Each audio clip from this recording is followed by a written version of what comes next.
தாமரை மலரில் மனதினை எடுத்து தனியே வைத்திருந்தேன். ஒரு தூதுமில்லை, உன் தோற்றமில்லை, கண்ணில் தூக்கம் பிடிக்கவில்லை. இந்த வரிகளில் உங்களுக்கு என்ன பொருள் உணர்கிறது? தாமரை மலரில் எப்படி மனசை எடுத்து தனியாக வைக்கிறது, இது எப்படி, இது சரியா இல்லையே அப்படின்னு நம்ம ஆராய்ச்சிக்கு போக வேண்டாம். அதுவே தாமரை மலரில் மனதினை எடுத்து என்ன, அந்த வார்த்தைகள் உணர்த்தாத அர்த்தத்தை இந்த இசை உணர்த்தி விடுகிறது. தாமரை மலரில் மனதினை எடுத்து தனியே வைத்திருந்தேன், ஒரு தூதுமில்லை, உன் தோற்றமில்லை.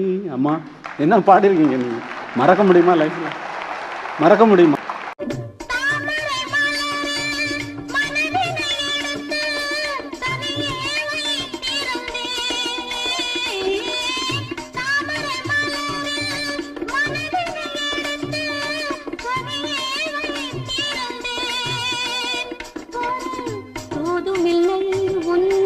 தோற்றமில்லை,